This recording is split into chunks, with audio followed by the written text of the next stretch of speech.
In the modern world, if you want to learn how to do something, if you're like me, you probably come here to YouTube looking for advice, insights, how-to videos on really any topic.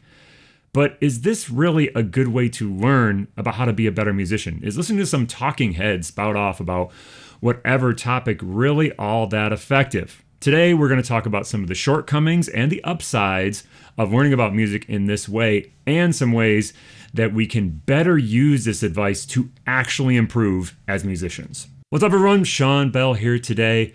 I think we've all been there, where we are trying to work on some concept on our horn. We search online for some advice. We find maybe a couple of different videos that seem like they're legit, but they're offering different and actually sometimes contrasting information. So we take all that stuff, we try to apply it all in our playing, maybe all at the same time, and we actually end up in a worse place than where we started just a couple practice sessions ago. This really gets at the core of why it is so challenging to learn in this environment of sort of a one-way street of a YouTube video. Now, in an ideal situation, students would be learning in a one-on-one or maybe a small group setting with an experienced teacher there along to guide them. In these situations, students can get immediate feedback if there are small issues that are arising, or maybe the teacher can offer alternative approaches to address some of the challenges that the students are having. That sort of immediate and intuitive relationship between teacher and student, in my experience, is oftentimes where the magic happens, because a lot of times students are maybe doing things 75% of the way correct. It's mostly working, but they just need a little tweak. Maybe, well, think about trying your air in this way, or think about what if you thought about this from a slide technique standpoint. Those things can really make these concepts click in a way that this sort of like single direction, me sort of dispensing information out, can't really capture. Despite these challenges, it isn't all bad news. Obviously, the platform of YouTube provides a really accessible space where students and teachers can connect with each other. But we really got to know how to make sense of all the different creators we might see sort of sliding across our scroll. We can't think of them as sort of offering just like absolute, unerring, right or wrong facts about the things that we might be struggling with our playing. Instead, we need to think of them as offering perspectives, options. Any YouTube video, including the things that I post, needs to be thought of as a hypothesis that needs to be tested in your own playing.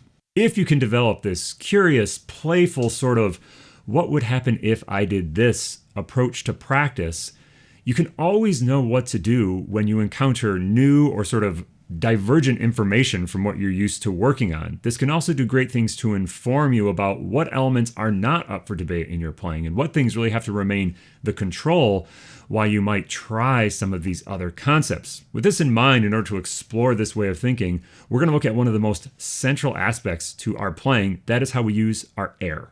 I think we can all agree that how we use our air is one of the most important factors that determines our success on a brass instrument. But we can still find a lot of different opinions about how we get to that end result.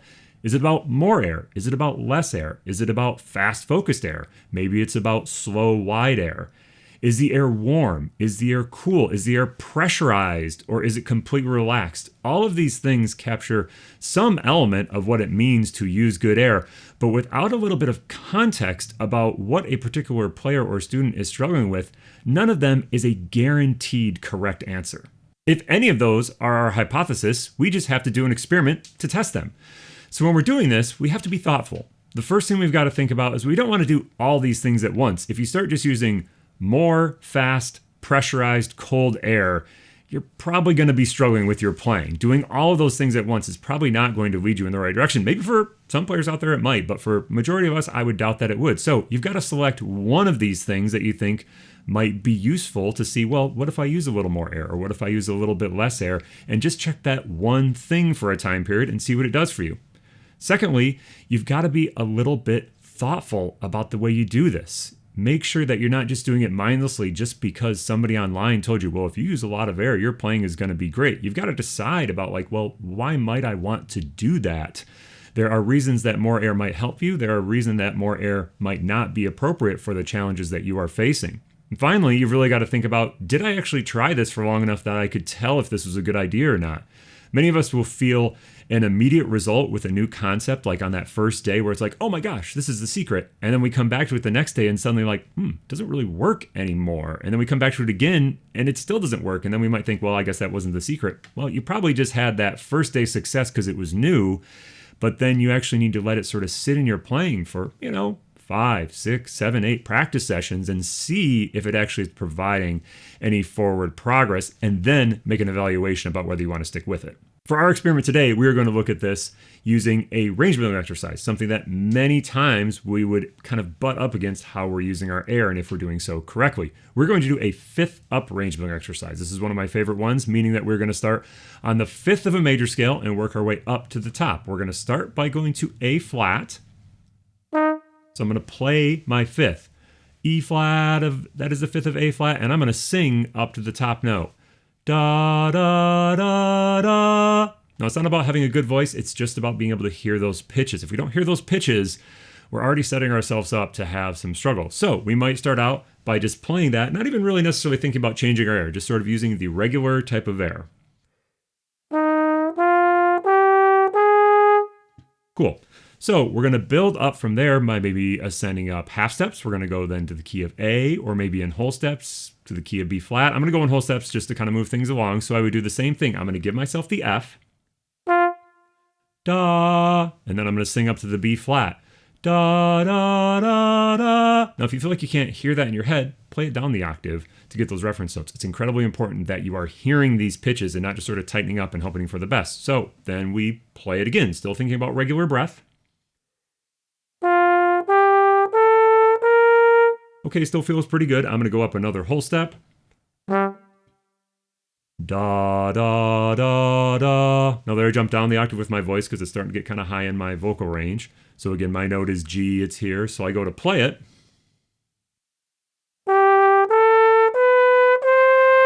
Maybe it starts to get a little scratchy, so there the tone was not what I wanted it to be. So I've got to think, all right, well, what's going on?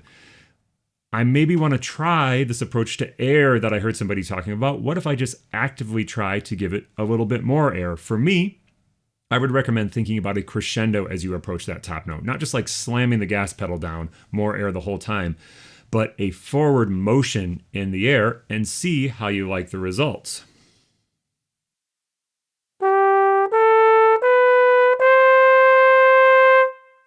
Maybe you try it a couple times, see what it does for you. Then, just to sort of test whether that's really what you like, I would maybe think about the opposite in this case. Well, what if I just back the air off a little bit? A lot of times we might think in the upper register the air moves a little more efficiently. We might not feel like we have to kind of cram it in the horn so hard. That can sometimes lead to bad results. So we think about maybe floating those top notes while still focusing on flow. In all honesty, this is oftentimes my preferred approach in the upper register. So let's just see what that feels like.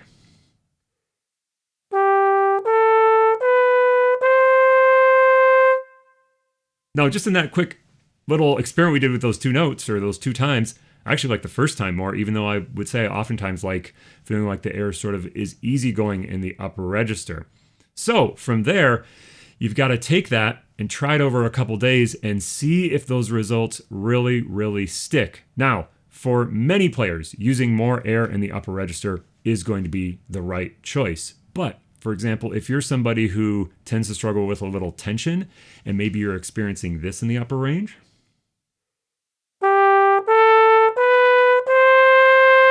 and you had that real release at the end of that, you might find that more in the upper register is actually hurting you and not helping you.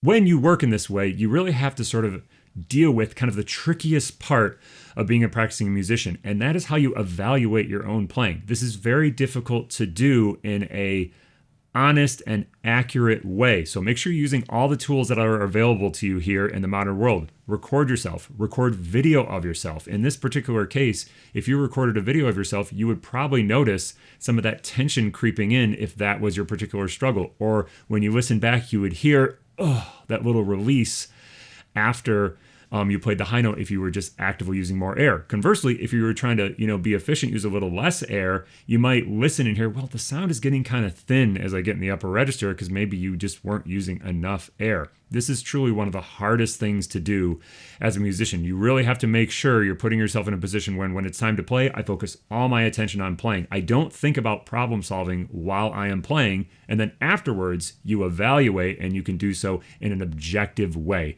That is the real key to success.